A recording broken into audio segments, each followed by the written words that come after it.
3 periode di DPRD Jawa Timur. Ini gimana anak muda terus kemudian bisa benar-benar masuk dalam dunia politik ini, Mas Aufa? Ya, dibilang sulit ya sulit, dibilang mudah ya mudah. Artinya kita atau kami punya treatment yang intinya dekat dengan rakyat, dekat dengan pemilih. Daerah terpencil, oh ternyata masih ada daerah yang belum ada dapat aliran listrik. Oh, itu di dapilnya Mas Aufa ada? Di dapil saya, yang berbatasan dengan hutan. Nah, ini kan juga, kan tidak mungkin kita ini akan tahu informasi seperti ini ketika kita nggak turun ke sana. Betul. Ya ayo, pemerintah ini akan mempermudah kalian, tetapi kalian juga harus bersungguh-sungguh dong. Oke. Gitu loh. Jadi jangan cuma asal-asalan saya butuh modal, butuh ini, tetapi kemudian tidak tahu how much to do. Dikucurkan kredit, tidak jelas dikucurkan siapa penerimanya, kemudian peruntukannya untuk apa, tidak tepat sasaran ya, sehingga nggak ada efeknya.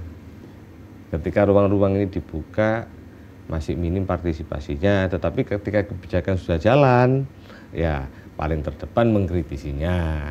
Ya harapannya jangan mengkritisi aja dong, ya harus solutif. Solusinya apa?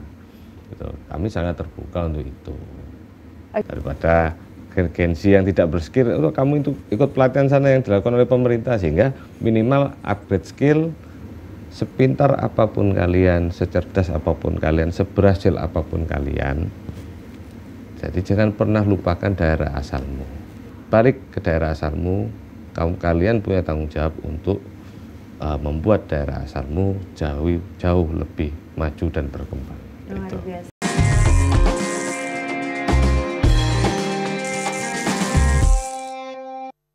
Assalamualaikum warahmatullahi wabarakatuh. Halo dulur-dulur Jatim. Kita kembali dalam Jatim Channel Podcast DPRD Provinsi Jawa Timur. Dan luar biasa sekali karena saat ini kita akan membawakan sebuah tema yang memang relevan banget sama Gen Z begitu ya. Dan tentunya Tania tidak sendiri karena saat ini Tania sudah bersama dengan Bapak Aufa Zafiri SAK, atau saya bisa manggil Mas Aufa karena kebetulan beliau ini merupakan politisi muda dari Partai Gerindra Komisi C DPRD Provinsi Jawa Timur dan saat ini ada di Dapil Jatim 6, Kabupaten Malang, Kota Malam, dan juga Kota Batu. Mas Aufa, apa kabar hari ini? Alhamdulillah, baik Mbak Tania.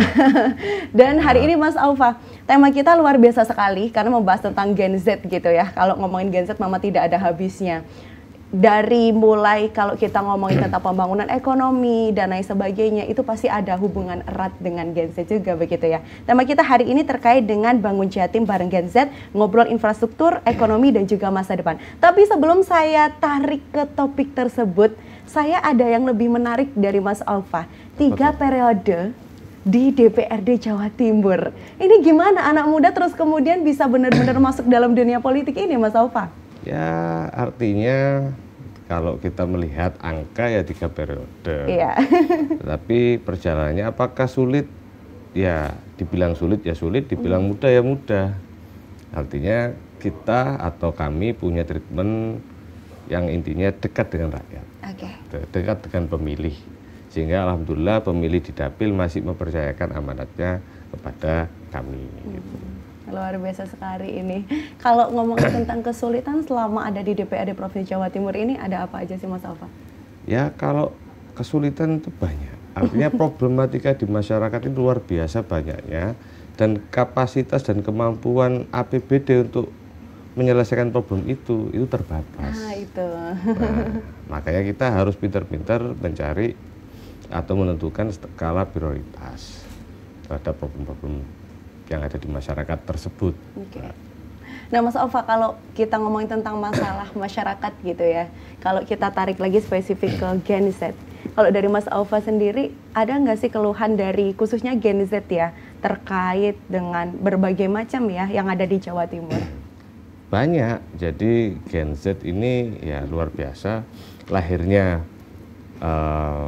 paling akhir ya kan dibandingkan saya tentunya kan gitu, atau dibandingkan dengan Mbak Tania. Oh saya masih Gen Z. Masih Gen Z ya, luar biasa. Jadi ya keluhan satu, mereka punya kekhawatiran bahwasanya seperti apa sih masa depan yang akan dihadapi oleh mereka. ketersediaan lapangan kerja, lalu kemudian peluang-peluang untuk mencari kerja atau peluang berwirausaha. Nah, ini yang rata-rata menjadi keluhan masyarakat, khususnya Gen Z. Karena Gen Z itu juga merasa belum dipercaya untuk mengambil pos-pos yang pos-pos teratas dalam pengambilan keputusan, misalkan di tingkat swasta ataupun di tingkat pemerintahan. Kira-kira seperti itu, Mbak. Oke, kita mulai masuk di topik kita hari ini terkait dengan Bangun Jatim bareng Gen Z, ngobrol infrastruktur, ekonomi, dan juga masa depan. Kalau sejauh ini, Mas Aufa melihat Gen Z dengan berbagai aspirasi yang begitu macamnya gitu ya, bagaimana kemudian DPRD bisa menerima berbagai aspirasi itu, Mas Aufa? Ya, artinya kalau kami ini kan selalu mengakomodir dan mendengar. Jadi segala bentuk aspirasi itu ada salurannya. Dalam pemerintah Provinsi Jawa Timur, saluran itu ada yang di ruangnya eksekutif melalui musrenbang, ada di ruang legislatif melalui kegiatan reses. Di samping kegiatan itu, kita juga ada kegiatan-kegiatan forum grup diskusi, ya, yang melibatkan banyak masyarakat, banyak tokoh masyarakat, banyak masyarakat juga, banyak ahli. Nah, ini kan forum-forum seperti itu. Selain itu, kami juga di legislatif, itu saat ini Sekwan sedang membuat aplikasi atau program. Jadi kita tidak perlu lagi harus datang kemudian sambat ke dewannya, tetapi mengakses aplikasi itu bisa dengan mudah menyampaikan aspirasinya. Ya, ini kan kemudahan dari kemajuan teknologi. Berarti artinya sudah ada wadahnya begitu ya? Ada. Kalau kita sekarang mau bedah satu-satu begitu ya, Mas. Kalau mulai dari infrastruktur, kalau Jatim sendiri untuk arah infrastrukturnya yang bisa memastikan, oh ini sesuai dengan kemauan Gen Z itu bagaimana? Jadi begini, ketika arah infrastruktur itu bukan lagi tentang sesuai kemauan Gen Z. Untuk menentukan arah infrastruktur, Mbak, ini adalah satu, dasarnya RPJMD. Rencana Pembangunan Jangka Menengah Daerah. Di mana rencana pembangunan jangka menengah daerah ini adalah pelaksanaan atas janji kampanye seorang kepala daerah terpilih. Jadi dulu Gup janjinya apa, itu dituangkan dalam RPJMD. Ketika masyarakat yang di dalamnya ada Gen Z memilih Ibu Gubernur, otomatis masyarakat ini pastikan mengiyakan rencana pembangunan Ibu Gubernur. Nah, inilah partisipasinya seperti itu. Dan arah pembangunan ini pasti tidak lantas ujuk-ujuk begitu saja, pasti sudah dipikirkan, dikaji, dan ada proses yang tidak sebentar, yang melibatkan banyak stakeholder, baik itu di lingkungan, di tingkat masyarakat, bahkan sampai di tingkat pemerintahan pusat. Gitu. Kalau kita ngomong tentang perumusan begitu ya, Mas. Kalau tadi kan sempat ada forum group discussion gitu ya. Temuan-temuan apa yang sebenarnya ditemukan oleh DPRD sendiri? Spesifikasi terhadap Gen Z juga ya? Jadi seringkali begini, contoh, dengan forum grup diskusi, dengan reses, dengan musrenbang, itu banyak sekali hal-hal yang kadang-kala kita tidak terpikirkan, tetapi terjadi. Contohnya misalkan di daerah terpencil, oh ternyata masih ada daerah yang belum ada dapat aliran listrik. Oh, itu di dapilnya Mas Aufa ada? Di dapil saya, yang berbatasan dengan hutan. Nah, ini kan juga, kan tidak mungkin kita ini akan tahu informasi seperti ini ketika kita nggak turun ke sana. Betul. Ya, lalu banyak juga hal-hal lain, misalkan dulu kelangkaan pupuk. Nah, kita juga bisa, ternyata kelangkaan pupuk ini juga macam-macam penyebabnya. Ada yang karena memang petani ini ada petani hutan yang tidak punya tanah sehingga tidak terdaftar, sehingga tidak punya hak untuk mengakses pupuk subsidi. Nah, ini kan macam-macam. Jadi banyak sekali kondisi di lapangan yang bisa kami ketahui dari forum group discussion itu. Jadi justru yang memang sebenarnya nggak tahu, jadi tahu karena berdiskusi itu tadi, dan itu dari semua aspek ya, bukan hanya dari Gen Z. Tidak hanya dari Gen Z, dan Gen Z itu pasti ada di dalamnya. Kalau Gen Z rata-rata, kami ini anak muda, kami ini mau diarahkan, mau harus ngapain kan gitu. Kalau kita punya ide, bagaimana kita harus mengembangkan ide kita menjadi sesuatu yang bermanfaat, dan kira-kira seperti itu.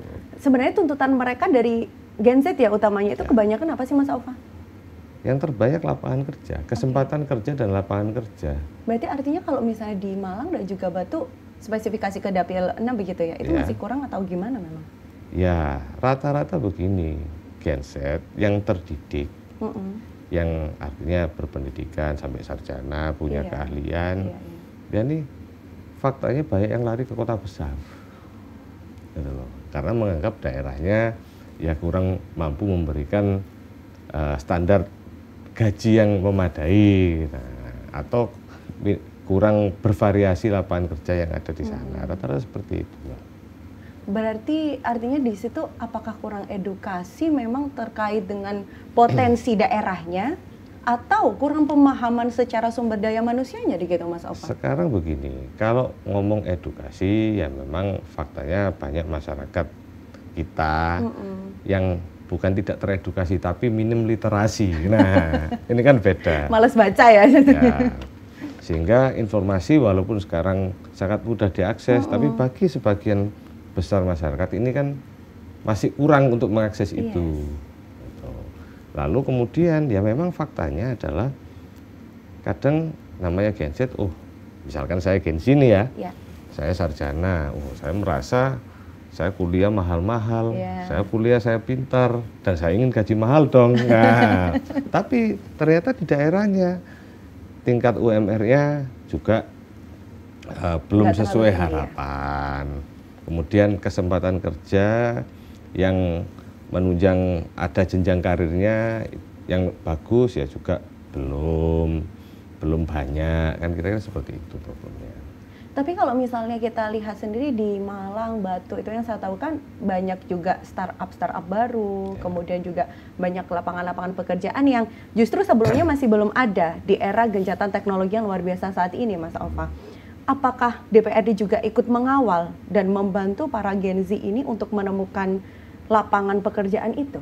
Jadi kalau DPRD mengawal dan membantu, itu kok rasanya berlebihan, Pak. Jadi ya, yang saya maksud berlebihan itu seperti ini. Kami yang ada di pemerintahan, khususnya legislatif, dengan semua kegiatan bertemu masyarakat tadi menyerap aspirasi masyarakat, maka kami punya ide-ide yang menjadi rumusan program. Nah, ketika kami membuat program, yang program itu kemudian dibiayai oleh APBD, ya, itu tentunya kita masukkan unsur-unsur. Salah satu unsur apa, misalkan pendidikan dan pelatihan Gen Z terkait skill apa.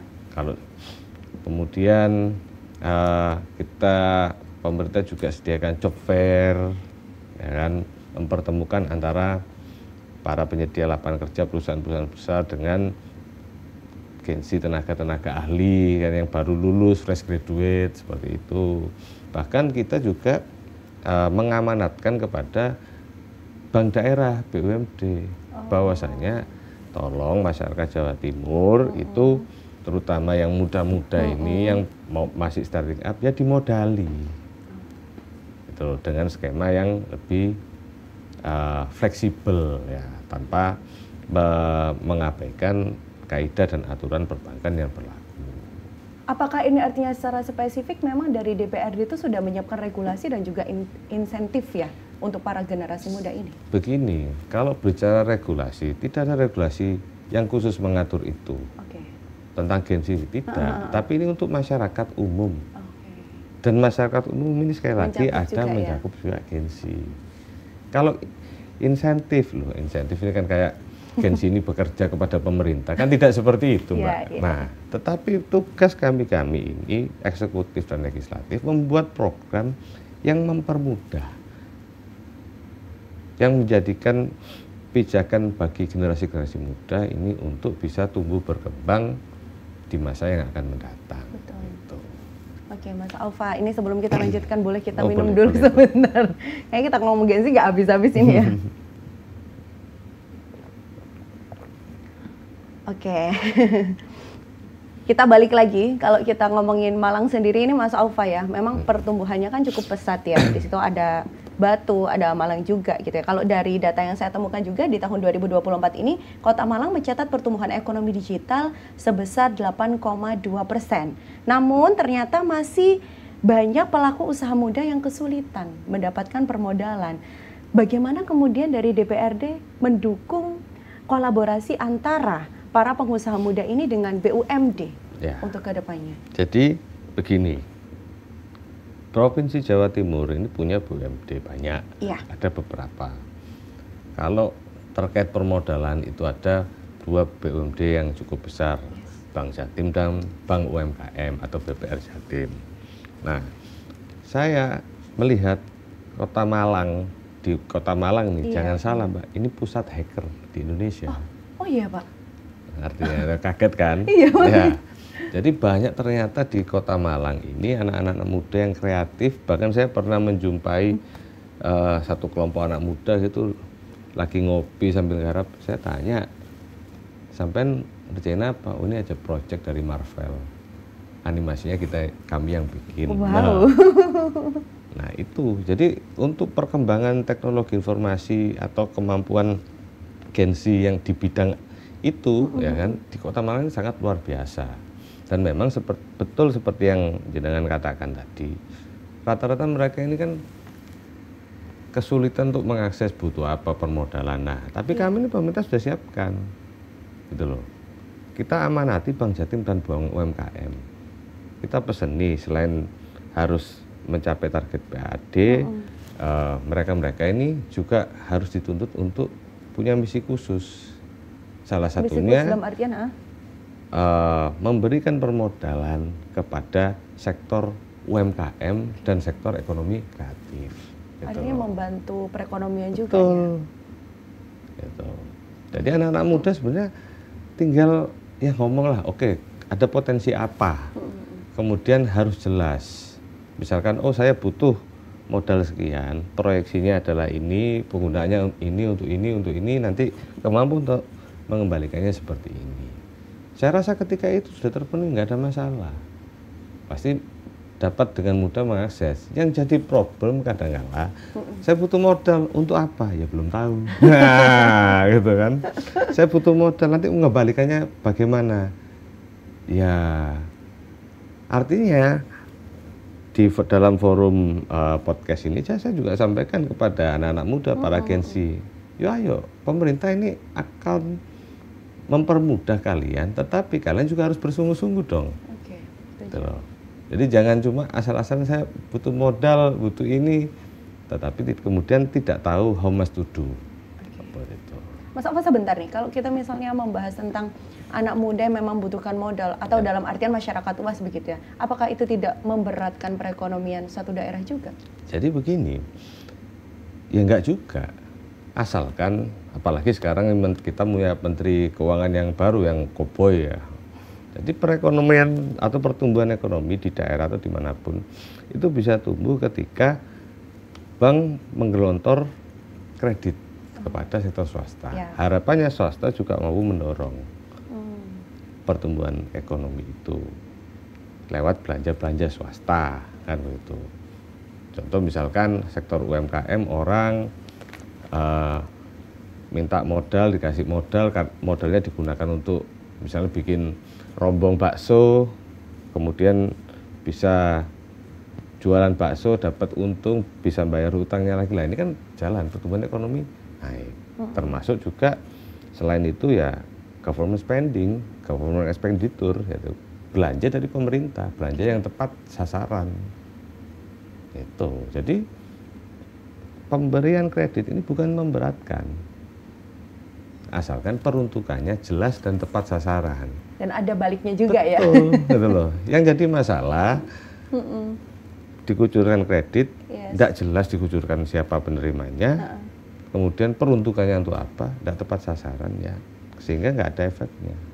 Tapi sejauh ini bentuk pemantauan yang dilakukan oleh DPRD seperti apa, Mas Aufa? Ya, kalau terkait perbankan, ya kita punya negara ini punya yang namanya Bank Indonesia, punya namanya OJK yang memantau itu. itu wewenang mereka. Dan kami di DPRD Provinsi tidak sedalam itu untuk memantau sampai detail per transaksi kan gitu. Tapi yang kami pantau, kami awasi betul adalah target dan pelaksanaan kebijakan di mitra-mitra kami, dinas maupun BUMD kan begitu.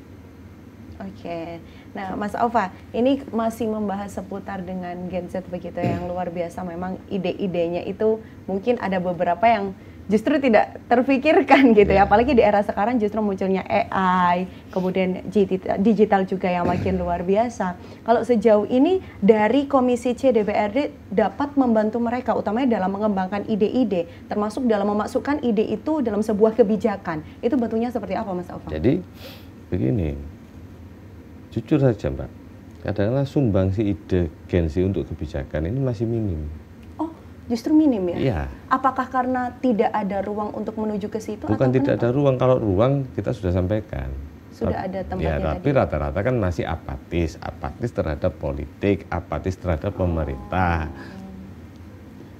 Ketika ruang-ruang ini dibuka, masih minim partisipasinya, tetapi ketika kebijakan sudah jalan, ya paling terdepan mengkritisinya. Ya harapannya jangan mengkritisi aja dong, ya harus solutif. Solusinya apa? Gitu. Kami sangat terbuka untuk itu. Oke, kalau misalnya yang diinginkan sebenarnya kalau dari Dewan begitu ya, saya bilangnya Mas Aufa ya. Ini kan saya sebagai Gen Z juga ya. Jadi sedikit tersinggung juga ya tadi membahas kalau misalnya kita geser ke kritik gitu. Kadang yang justru yang saya rasakan adalah kita dianggapnya adalah kecil gitu. Jadi masih yang kayak oh ini ngapain sih ikut-ikutan? Kadang ada feel yang seperti itu begitu. Kalau Mas Aufa sendiri menanggapi Gen Z yang kadang berpikir untuk memberikan masukan aja susah, tapi mengkritiknya cepat itu bagaimana? Ya. Apa yang memang harus kita lakukan? Jadi begitu? Begini, satu faktanya, ini kan saya tadi berbicara fakta. Iya. Ya, artinya fakta itu, ya kita ini di lapangan tahu sehari-hari seperti apa. Kita buka ruang. Harapan saya adalah misalkan Gen Z usulkan ke pemerintah Provinsi Jawa Timur, ini saya punya ide untuk mengelola air bersih karena daerah saya kesulitan air bersih, maka ini ide saya, tolong pemerintah kemudian fasilitasi. Nah, hal-hal semacam ini yang kami inginkan, ide-ide dan solusi untuk memecahkan suatu masalah. Sehingga ya kami ini ya mungkin sudah jauh lebih tua, sudah terlalu banyak permasalahan sehingga kita mengklaser-klaser permasalahan itu menjadi mana yang prioritas. Gitu loh. Ditambah lagi durasi keberlangsungan pemerintahan cuma 5 tahun. Nah, tapi selama ada ide-ide khususnya dari generasi muda dan kita buka pintu ruang untuk supporting merealisasikan ide tersebut, saya rasa ke depan pemerintahan akan jalan jauh lebih menarik kok. Gitu. Atau justru malah menurut Mas Aufa Gen Z ini yang kurang ide? Ya enggak lah, kalau kurang ide saya rasa enggak. Gen Z ini saya pastikan ya konsumsi gizinya jauh lebih baik. Asupan gizinya jauh lebih baik daripada generasi saya. Ya. Nah, semoga ya. Harusnya dengan asupan gizi yang lebih baik, otomatis kan ya pertumbuhannya, perkembangan ide-idenya pasti jauh lebih baik daripada generasi-generasi yang sebelumnya.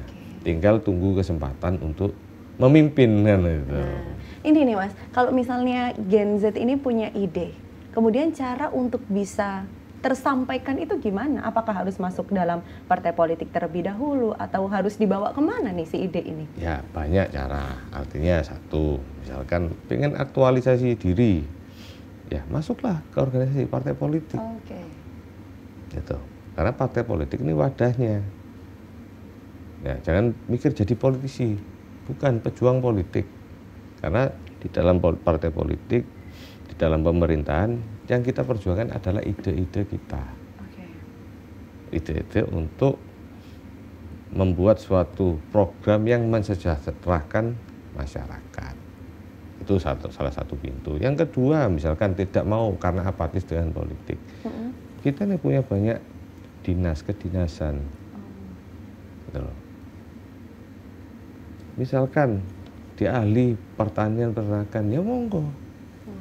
Kalau kepala dinasnya atau dinasnya tidak membuka pintu, ya sampaikan ke kami. Gitu loh. Belum lagi ada kegiatan-kegiatan rutin, reses, musrengbang. Nah, kadang-kadang musrengbang itu kan musyawarah. Loh, ayo masyarakat, niki nopo usulane. Gitu loh. Yang datang rata-rata tua-tua. Betul. Yang diusulkan ya pasti, cuma niku dalannya nggak enak. Itu saluran irigasinya kurang. Nah, tapi ide-ide yang lain kan nggak ada. Contoh misalkan saya temui Gensi yang, Pak, daerah saya, Mas, daerah saya adalah penghasil salak nih. Saya kalau jual salak harganya cuma murah. Bosok, gimana, ada solusi nggak? Saya pengennya jadi salak ini diolah.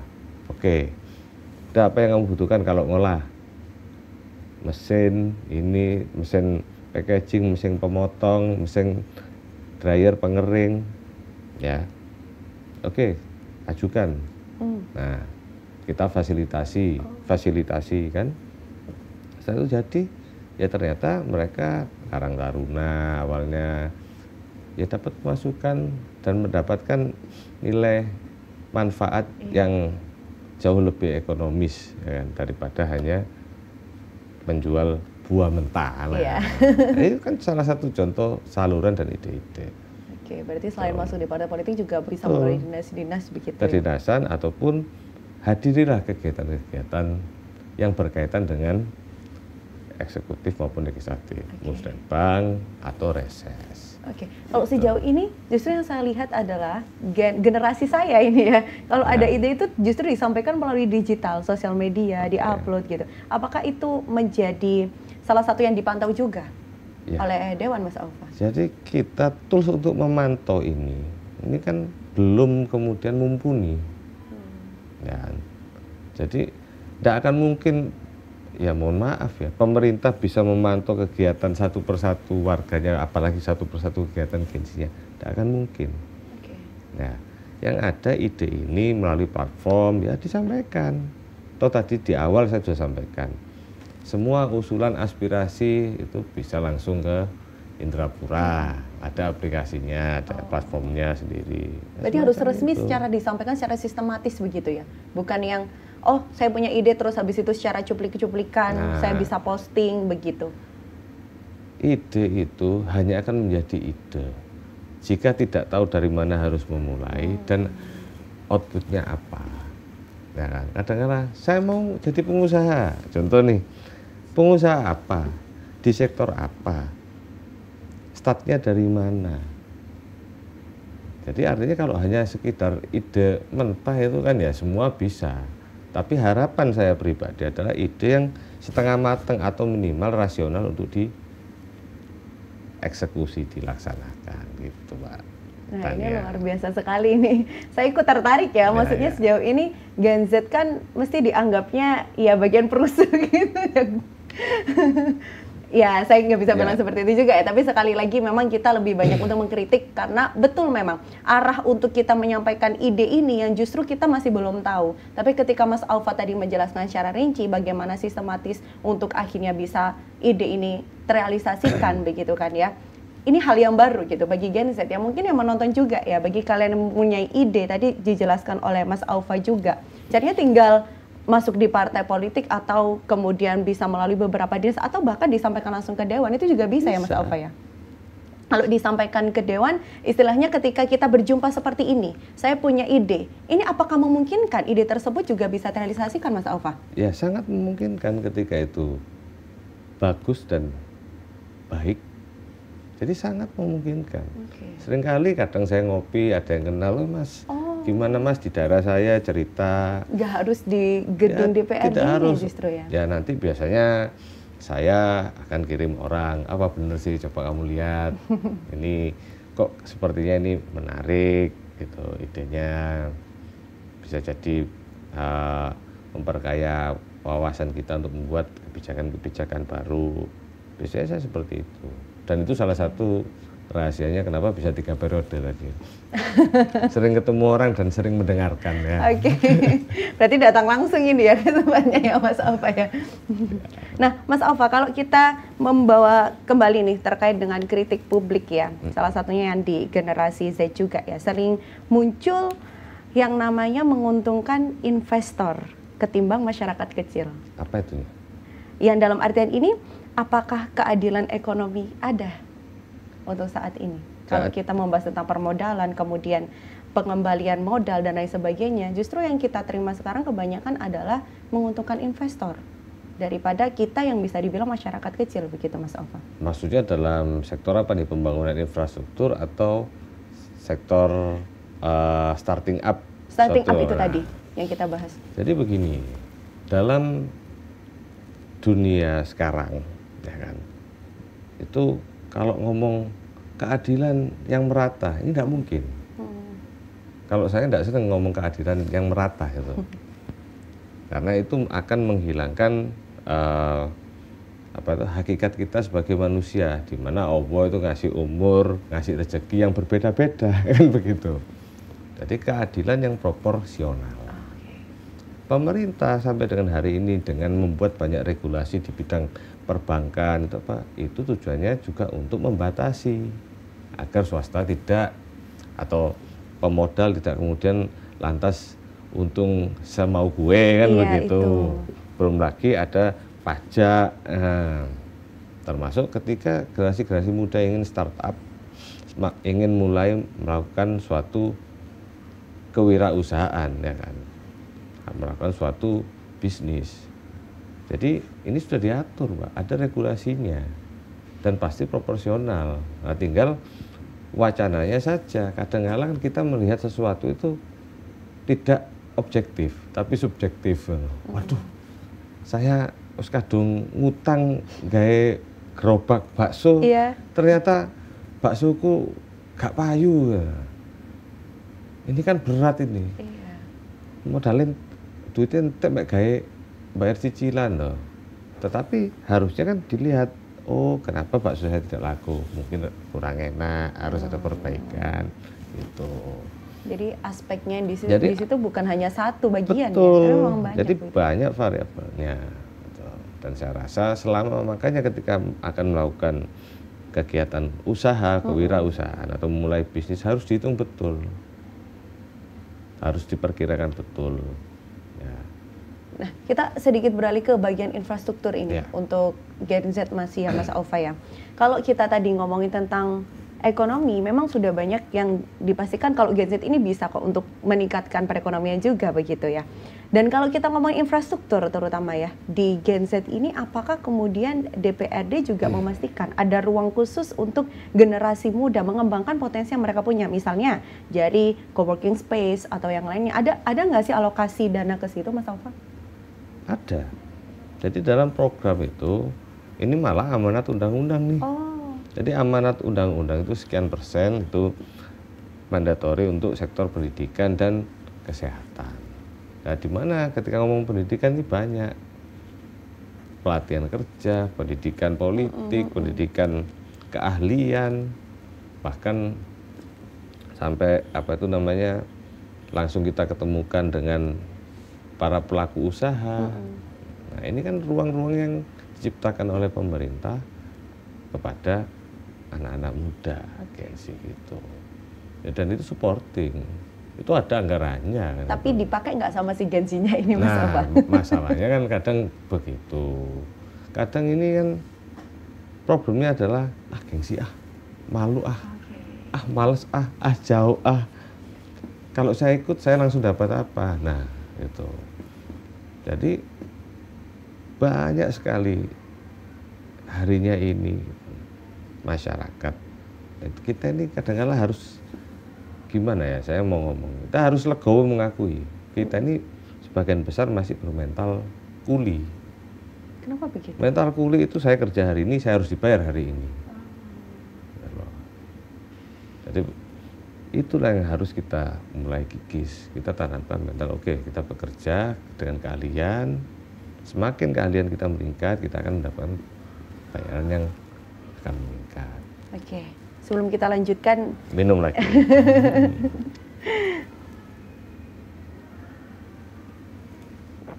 Ya, Mas Aufak, kalau membahas tentang keahlian ya, generasi muda apalagi kalau misalnya di wilayah dapilnya Mas Aufak sendiri, daerah Malang dan juga Batu kan banyak sekali perguruan tinggi begitu ya. Saya yakin lulusannya juga luar biasa begitu. Tapi kalau spesifikasi kita membahas tentang dunia kerja yang justru dibutuhkan bukan hanya akademiknya saja ya, banyak soft skill yang lainnya juga. Apakah dari DPRD juga melihat sudah ada beberapa hal yang bisa dibantu untuk meningkatkan hal ini, Mas Aufak? Ya, kalau saya yang sudah kami lakukan, saya tidak melihat di sektor itunya. Karena tadi sudah terjawab ya, amanat undang-undang itu untuk APBD untuk pendidikan. Kami ini berpikir, daripada gengsi ini rebutan kerja, maka kita harus pemerintah harus mendorong terciptanya lapangan pekerjaan baru.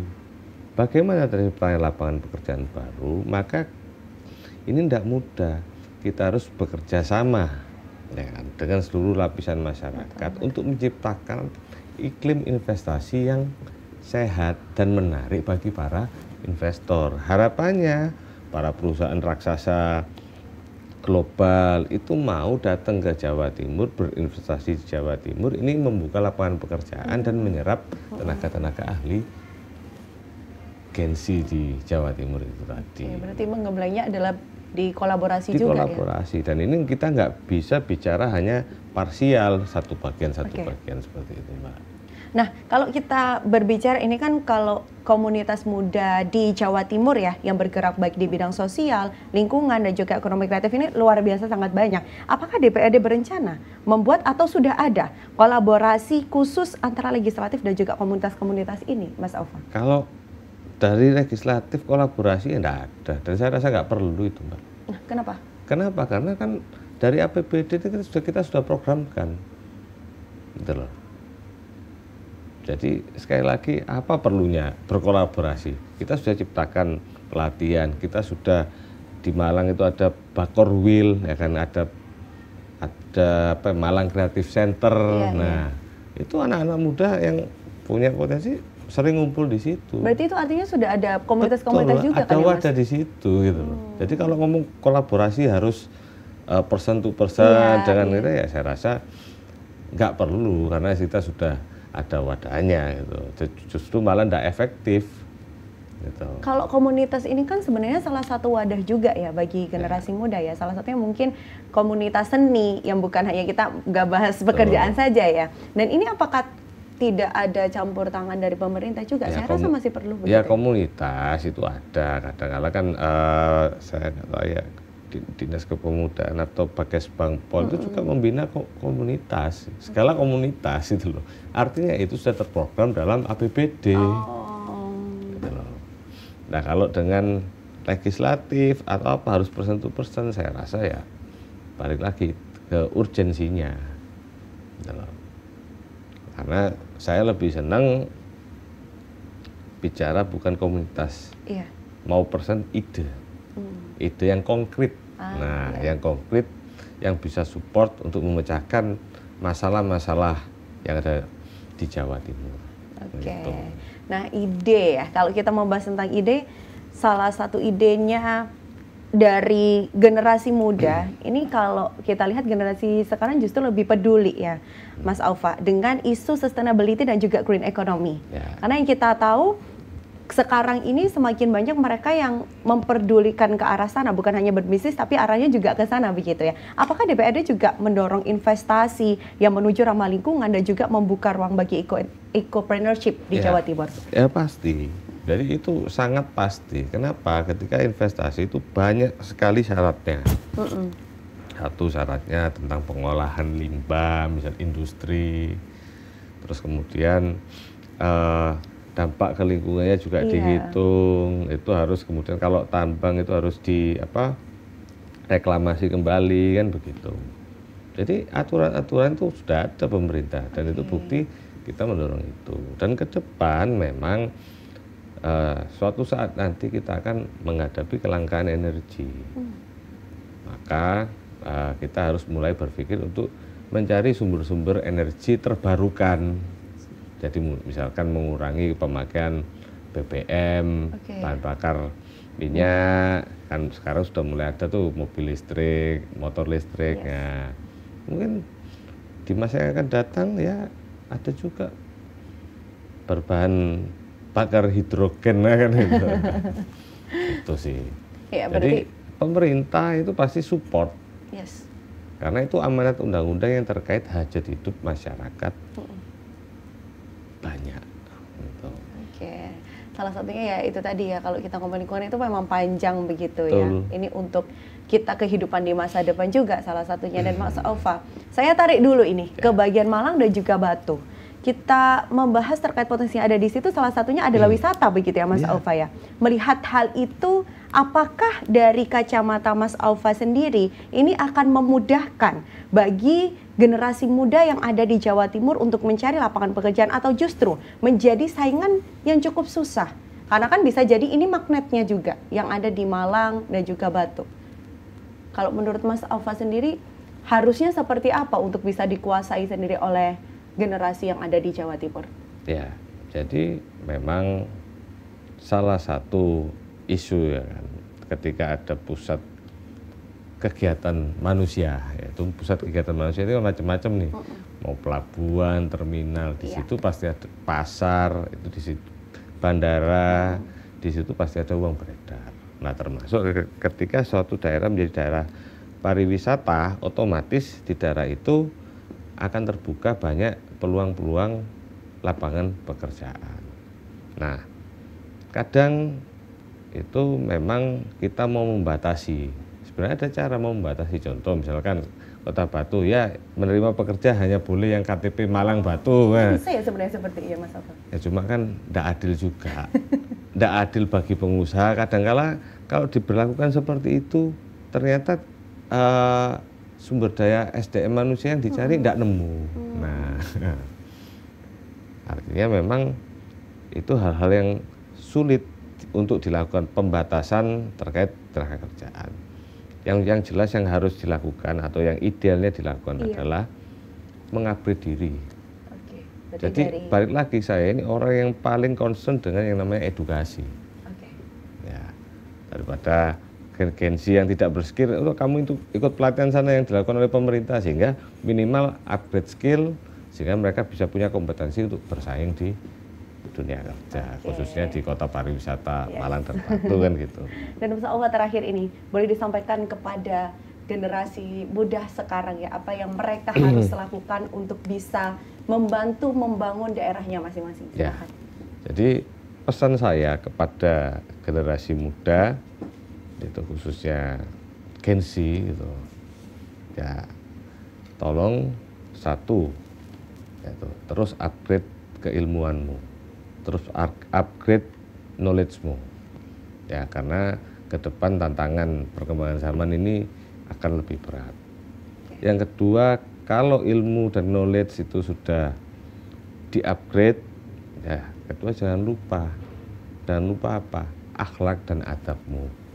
Kadang jangan sampai menjadi generasi muda yang tidak punya akhlak, tidak punya adab, hilang sopan santun, ya sehingga apapun yang dilakukan pasti akan tidak baik. Terakhir, sepintar apapun kalian, secerdas apapun kalian, seberhasil apapun kalian, jadi jangan pernah lupakan daerah asalmu. Suatu saat, tidak harus sekarang, balik ke daerah asalmu. Kalian punya tanggung jawab untuk membuat daerah asalmu jauh lebih maju dan berkembang. Luar biasa. Ini pesan untuk saya juga ya, utamanya pemirsa, karena saya juga Gen Z di sini. Terima kasih banyak Mas Aufa, luar biasa sekali perbincangan kita kali ini bersama dengan Mas Aufa Zafiri SAK. Beliau ini dari Partai Gerindra Komisi C DPRD Provinsi Jawa Timur, dari Dapil Jatim 6 Kabupaten Malang, Kota Malang dan juga Kota Batu. Mas Aufa sukses selalu, semoga tetap amanah menjaga berbagai macam dari amanat masyarakat yang ada di Jawa Timur khususnya ya.